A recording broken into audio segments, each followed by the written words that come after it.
എനിക്ക് ഏറ്റവും സ്നേഹവും ബഹുമാനവും ആദരവും നിറഞ്ഞ ദക്ഷിണ കേരള മഹായിടവക ബിഷപ്പ് റവറൻ പ്രിൻസമ്മൻ തിരുമേനി, ദക്ഷിണ കേരള മഹായിടവക vice chairman reverend doctor Gilbert Jose അച്ഛൻ, ദക്ഷിണ കേരള മഹായിടവക treasurer reverend doctor Christal Jayaraj അച്ഛൻ, ദക്ഷിണ കേരള മഹായിടവക pastor board secretary reverend doctor Jayaraj അച്ഛൻ, കന്യാകുമാരി ഡിസ്ട്രിക്റ്റിൽ നിന്ന് ഇവിടെ എത്തിച്ചേർന്നിരിക്കുന്ന എൻ്റെ ആത്മാർത്ഥ സുഹൃത്തായിരിക്കുന്ന അശോക് സോളമൻ സാറും ട്രഷററുമായിരിക്കുന്ന ജോസഫ് സാർ, ഞാൻ ഏറ്റവും സ്നേഹിക്കുകയും ബഹുമാനിക്കുകയും ചെയ്യുന്ന എൻ്റെ അച്ഛന്മാർ, എൻ്റെ വെളവങ്കോട് മക്കൾ, ചുറ്റുപാട് അയൽവാസികൾ, എൻ്റെ സഹപ്രവർത്തകർ, എൻ്റെ പപ്പ, എൻ്റെ സഹോദരങ്ങൾ, നിങ്ങൾക്ക് ഏവർക്കും വീണ്ടും വരുന്നവനായ യേശു ക്രിസ്തുവിന്റെ നിസ്തുല്യ നാമത്തിൽ എൻ്റെ സ്നേഹവന്ദനം ഞാൻ അറിയിച്ചു കൊള്ളട്ടെ. ബഹുമാനപ്പെട്ട വൈസ് ചെയർമാൻ അച്ഛൻ പറഞ്ഞതുപോലെ കഴിഞ്ഞ 44 വർഷത്തിനകത്ത് ഇത്രയും വിപുലമായ ഒരു അടക്ക ശുശ്രൂഷയിൽ അദ്ദേഹം പങ്കെടുത്തിട്ടില്ല എന്ന് പറഞ്ഞു. എന്റെയും ചുരുങ്ങിയ എക്സ്പീരിയൻസിൽ CSIയിലെ ഇത്രയും ജനപങ്കാളിത്തത്തോടെ നടന്ന ഒരു അടക്ക ശുശ്രൂഷയിൽ ഞാനും പങ്കെടുത്തിട്ടില്ല.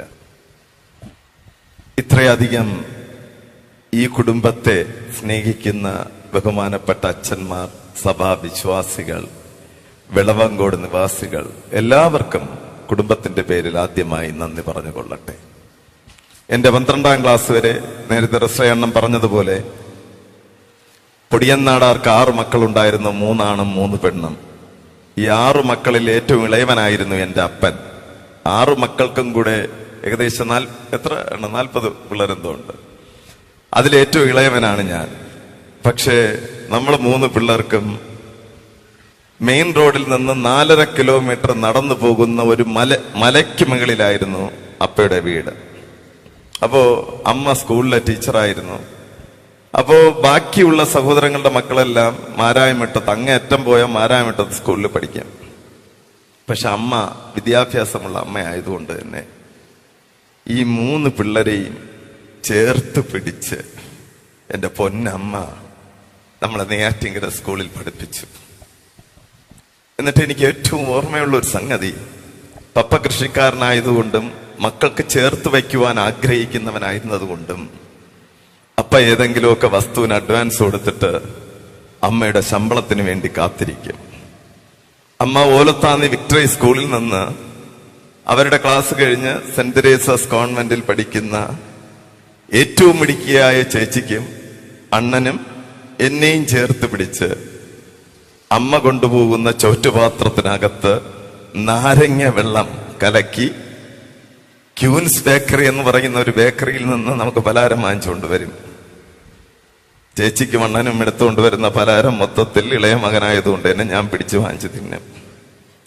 അണ്ണനും ചേച്ചിയും വഴക്കുണ്ടാക്കിയാലും വീണ്ടും അമ്മ വാങ്ങിച്ചു കൊടുക്കും. അപ്പോൾ അമ്മയുടെ ബഡ്ജറ്റിൽ ശമ്പളത്തിന്റെ ബാക്കി തുക അപ്പൻ നിർദ്ദേശിക്കുന്ന ആ തുക കൊണ്ടു കൊടുക്കാൻ പറ്റാത്ത അവസരങ്ങളിൽ പപ്പ വഴക്ക് പറയുന്നത് നമ്മൾ കേട്ടിട്ടുണ്ട്.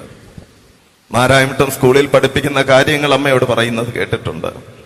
പക്ഷെ അപ്പോഴൊന്നും മനസ്സാന്നിധ്യം വെടിയാതെ വിദ്യാഭ്യാസത്തിന്റെ വില മക്കളെ പഠിപ്പിച്ച് ആ ഗ്രാമപ്രദേശത്തെ പഠിപ്പിച്ച്, എനിക്ക് എന്റെ +2 ഞാൻ പഠിക്കുന്നത് മണ്ണെണ്ണ വിളക്കിന്റെ മുമ്പേ ഇരുന്നാണ്. അത് കഴിഞ്ഞ് ചേച്ചി അവൾ പഠിച്ചിരുന്ന സ്ഥലത്ത് തന്നെ ഏറ്റവും ഉന്നതമായ റാങ്കോടുകൂടി പഠിച്ചു കയറി. എന്റെ ജ്യേഷ്ഠനും മെരിറ്റിൽ തന്നെ MS ഓർത്തോ സർജനുമായി. പിന്നത്തേതിൽ റസ്രയണ്ണം പറഞ്ഞതുപോലെ തല്ലുകൊള്ളിയായി, ആർക്കും വേണ്ടാത്തവനായി, പ്രായത്തിന്റെ പക്വതയില്ലായ്മ കൊണ്ട് തന്നെ സമൂഹത്തിന് പോലും വേണ്ടാതായി മാറിയ എന്നെ എല്ലാവരും അകറ്റിക്കളഞ്ഞപ്പോഴും എന്റെ അപ്പനെ ഇരിക്കപ്രതിയില്ലാതെ എന്റെ അടിപിടി കേസുകളേ ഉള്ളൂ. എപ്പോഴും അമ്മ പിറകിൽ നിന്ന് അമ്മയെ പപ്പ പറയുന്നു, നമ്മളെ പിള്ള ശരിയാവുമെന്നേ, എങ്ങനെയെങ്കിലും ഒരിക്കൽ കൂടെ അവനെ രക്ഷപ്പെടുത്തണം.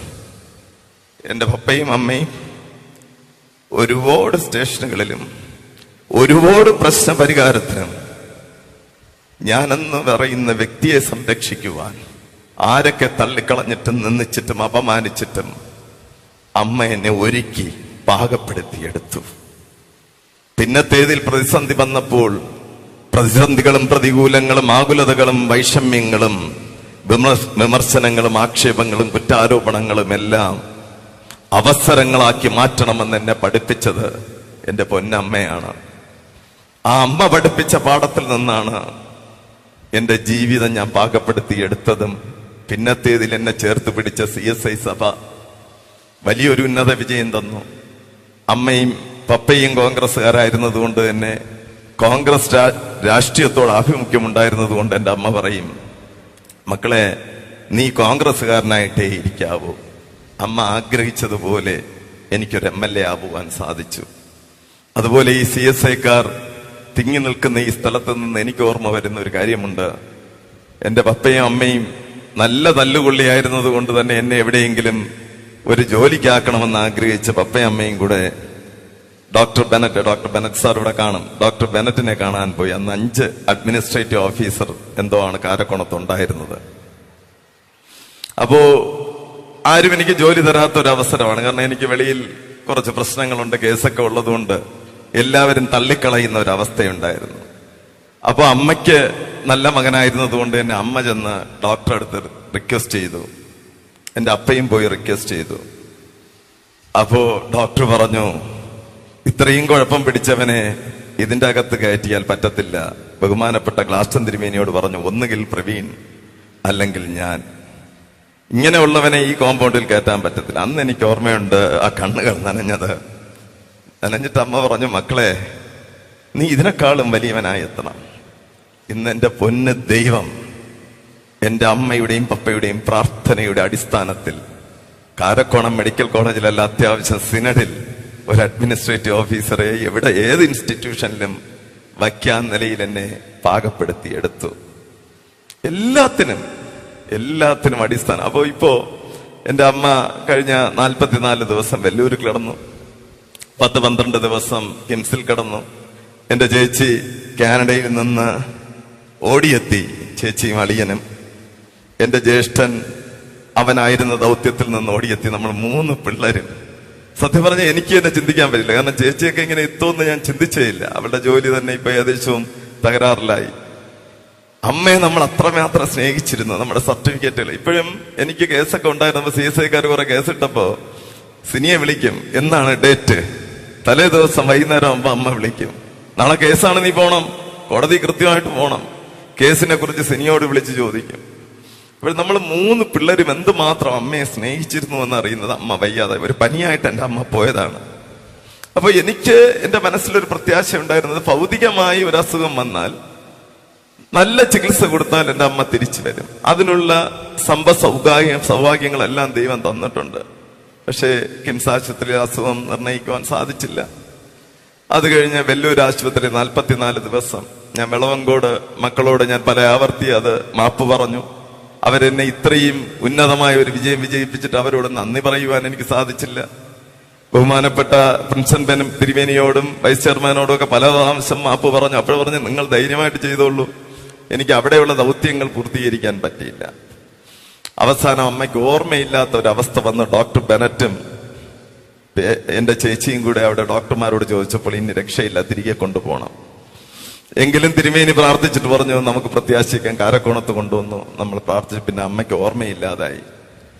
കഴിഞ്ഞ 5 ദിവസം കൊണ്ട് ഞങ്ങളും ആഗ്രഹിക്കുന്നു എന്റെ അമ്മ ഇനി വേദനയില്ലാത്ത, കണ്ണുനീരില്ലാത്ത, ദുഃഖങ്ങളില്ലാത്ത, സന്താപങ്ങളില്ലാത്ത ലോകത്തോട് നമ്മുടെ ജീവനായ യേശു ക്രിസ്തുവിന്റെ നിഴലിൽ പാർക്കണമെന്നും നമ്മുടെ യേശു ക്രിസ്തു വെളിപ്പെടുമ്പോൾ അവനോടൊപ്പം വെളിപ്പെടുന്ന അമ്മയായി മാറണമെന്ന് നമ്മൾ പ്രാർത്ഥിച്ചു. എന്ന് മാത്രവുമല്ല, ഇത്രയും വലിയൊരമ്മ ഈ സമൂഹത്തിൽ സാക്ഷിയായി നിൽക്കണം. ഞാൻ ഇന്നലെ എൻ്റെ മക്കളെയൊക്കെ വിളിച്ചു, എങ്ങനെ നമുക്കത് സാധിക്കും? അപ്പൊ എൻ്റെ അമ്മ, ഞാൻ ഇങ്ങനെ ബിസിനസ് സ്ഥാപനങ്ങളൊക്കെ തുടങ്ങിയപ്പോ എൻ്റെ അമ്മ പറയുമായിരുന്നു, നിനക്ക് ഈ ആക്രി ബിസിനസ്സുകളെ പറ്റത്തുള്ളൂ. ഞാൻ അപ്പോഴും അമ്മയോട് പറയും, അമ്മ ബിൽഡിംഗ് മെറ്റീരിയൽസ് ആകുമ്പം അഴുകിയൊന്നും പോകത്തില്ല അമ്മ, അതെവിടെയെങ്കിലും ചെലവാക്കി പൈസ നഷ്ടപ്പെടത്തില്ല. അതുകൊണ്ടാണ് ഞാൻ ഈ 10-12 സ്ഥാപനങ്ങൾ ഉണ്ടാക്കിയിട്ടിരിക്കുന്നത്. മക്കളെ അങ്ങനെയല്ല. ഒരുപാട് അപമാനിക്കപ്പെട്ടവനാണ്. അപമാനിക്കപ്പെട്ട നീ അംഗീകരിക്കപ്പെടണം. നിന്നെ പുച്ഛിച്ചവർ പശ്ചാത്തപിക്കപ്പെടണം. അതുകൊണ്ട് എന്റെ മോൻ ഒരു കാര്യം ചെയ്യണം, വലിയൊരു സ്ഥാപനം തുടങ്ങണം. അപ്പൊ ചേച്ചിയുടെ അടുത്തും ഇന്നലെ ചോദിച്ചു, എന്റെ 5 മക്കളുടെ അടുത്തും ചോദിച്ചു. അപ്പൊ ഇങ്ങനെ ചിന്തിക്കുന്നു, Thankan teacher memorial hospital 2028 December Thiruvananthapuram ജില്ലയ്ക്കകത്ത് എവിടെയെങ്കിലും അത്യാവശ്യം ഒരു നല്ലൊരു ആശുപത്രി. ഇനിയുള്ള എന്റെ പ്രവർത്തനങ്ങൾ അത് നമുക്കതിന്റെ അസറ്റ്സ് ഉണ്ട്. ചേച്ചി കുറെ കാര്യങ്ങൾ സഹായിക്കാമെന്ന് പറഞ്ഞിട്ടുണ്ട്.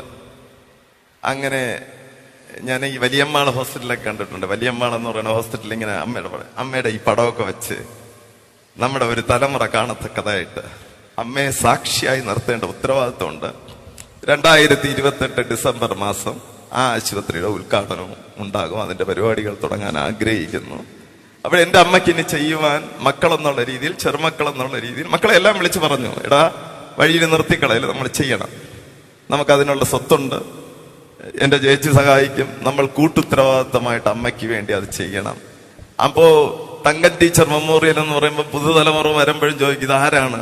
അവിടെ ഒരു അമ്മയുടെ ഒരു ഫോട്ടോയൊക്കെ വെച്ച് വരുമ്പോ ഇങ്ങനെ ഒരാളുണ്ടായിരുന്നെന്നും മലയോര ഗ്രാമത്തിൽ നിന്ന് മക്കളെ എടുത്ത് ഉന്നതികളിലേക്ക് എത്തിയ ഒരു അമ്മയാണ് ഈ അമ്മയെന്നും പറയപ്പെടുന്ന ഒരു കാലഘട്ടം ഉണ്ടാകണം.